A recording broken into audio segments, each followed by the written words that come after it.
we're going to show two films from Tom immediately after this. So like Fright Fest, where all the Q&As are done up front. So if you don't like the films, tough, you've got the Q&A anyway. Two films, two quite different films from Tom. So I've got a few questions for you. When did you start making films? Well, my brother and myself, he's got like nearly 2 years younger than myself, so we nicked the focus camcorder and we got all our cuddly toys and started making like Teddy pornos, Teddy zombie films. So they were our first actors, cuddly toys, and then we roped in our mates. So probably 10, 11 maybe. Okay. And then it was just that bug that just kept, growing and growing and eating away inside of us, and well, here I am.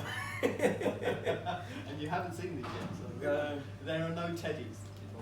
Unfortunately not, no. Who, more seriously, who were your initial influences when you started making films? Interesting. Well, basically, before we knew any names, it was like just going to the video shop to rent like every horror we could get our hands on. Really, it was just literally 80s horror. So basically, if the cover looked good, usually a Graham Humphrey's job here. If you look on the back, if it had the gore that was promised on the front, then we'd rent it. If it was like pictures of just people, then we'd be like, oh, that doesn't look very good.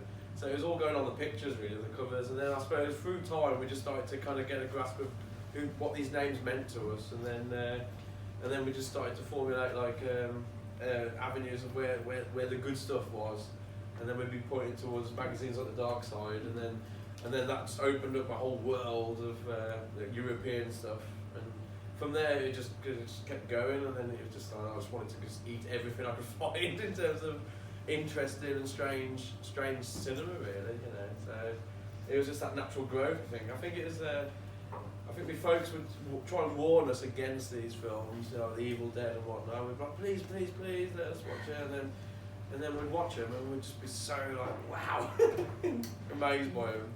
And then go figure, I'd watch Carry On Girls before bed and have nightmares. So. I want to hear more about that. Yeah, well, absolutely, yeah, weird. So your the influences you grew up with, that all the kind of video nasty stuff and the sort of VHS saturation, do you see those influences still coming through in your films?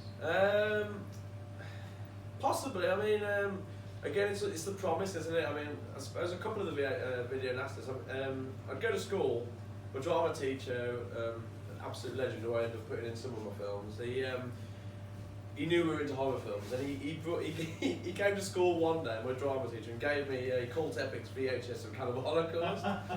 And he says, go on, take that home and watch that. And I was like, oh, wicked, cheers. And then, me and my brother would sit there, and then that was it then. It was like a sledgehammer to the brain.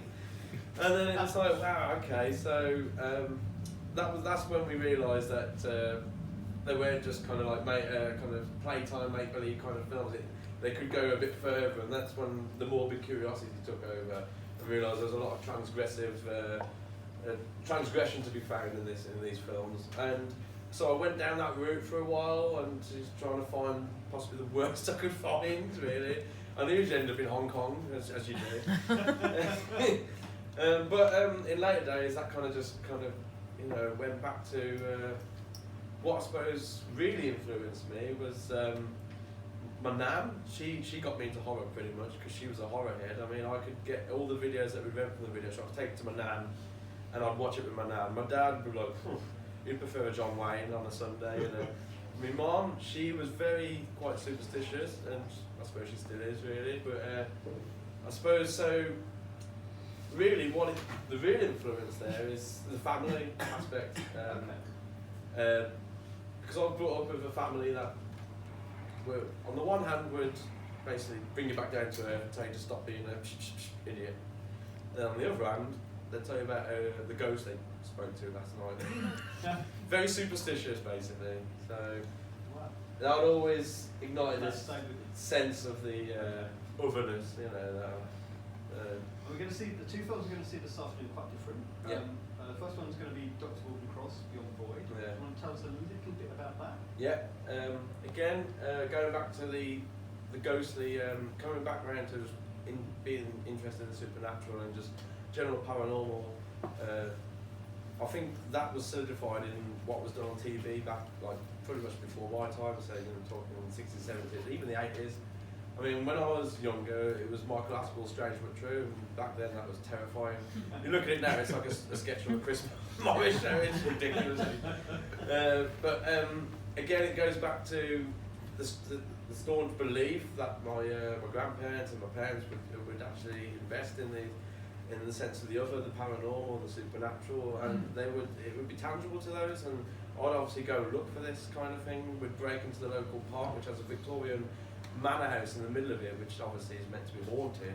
So in the middle of the night, we'd break into the park and go and look for these ghosts. Couldn't ever find them. So obviously, I started digesting all these old BBC shows, and again, Arthur C. Clarke's Mysterious World, all these kind of things. And a lot of them were only kind of retained on YouTube in really bad kind of rundown VHS formats, and until they get picked up like by the likes of the BFI and get cleaned up. So I was watching loads of these old uploads and thought, wow, I want to make something like that. Non-cleaned up. Yeah, non-cleaned up. The idea of this 14 kind of individual who really believed in the sense of another, something else out there. He wanted to break through to this idea of the void and bring back knowledge and get a grip on it, because I think people always held on to that idea that there was something after death, and that's exactly what this is really. So. Okay. And Bella in the Witch Elm? Bella in the Witch Elm, I could just I could talk forever about Bella in the Witch Elm, but basically it's an unsolved murder. It's a true story-ish.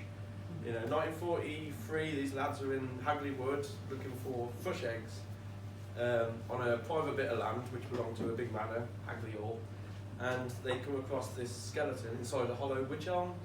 And to this day, nobody knows who that skeleton is, but there's been several theories, and a lot of them involve witchcraft and the occult and Nazi spies. So to this day, nobody really knows what it is, who it is, but a lot of people might think it's a gypsy who was part of a gypsy camp near the neighbouring towns, because they weren't on any of the registers throughout the war.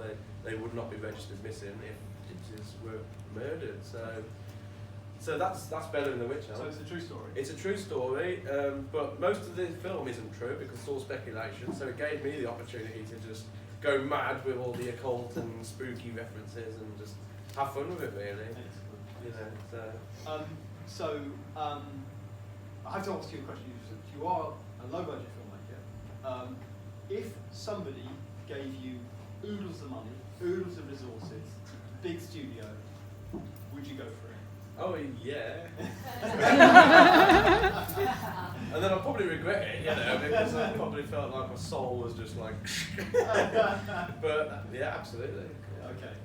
We all dream about the money, but then we realise the money's not everything. So, well, I'll still go for it. You just feel cheap later. Absolutely, I feel dirty. And very, very quickly, do you want to tell us about your latest project? Latest project is pretty much like stylistically, it's kind of like a follow-on from Bella. It's called the Pocket Film of Superstitions. It's about various superstitions. Some of the guys here tonight have been tonight are in it. So, but it's more of a kind of a follow-on and a broader spectrum. It's more of an almanac of superstitions. So you've got these old books on superstitions. You read through it. It's basically a filmic version of that, but it's very light-hearted. It's very gentle. Hopefully, it's spooky, but also it's very funny in a very kind of Dadaist sense. So it's it's more of a follow-on from what I'm doing with Bella, really, but on a broader spectrum. So hopefully that won't take me another 10 years to make, like some of these other films have. So we'll see. Just keep an eye out. You never know. And I appreciate that some people haven't seen Tom's films. Does anybody have a question for Tom? Good. Perfect, thank you very much. Tom, we go back to your two films. Give it a round. Thank you all for coming.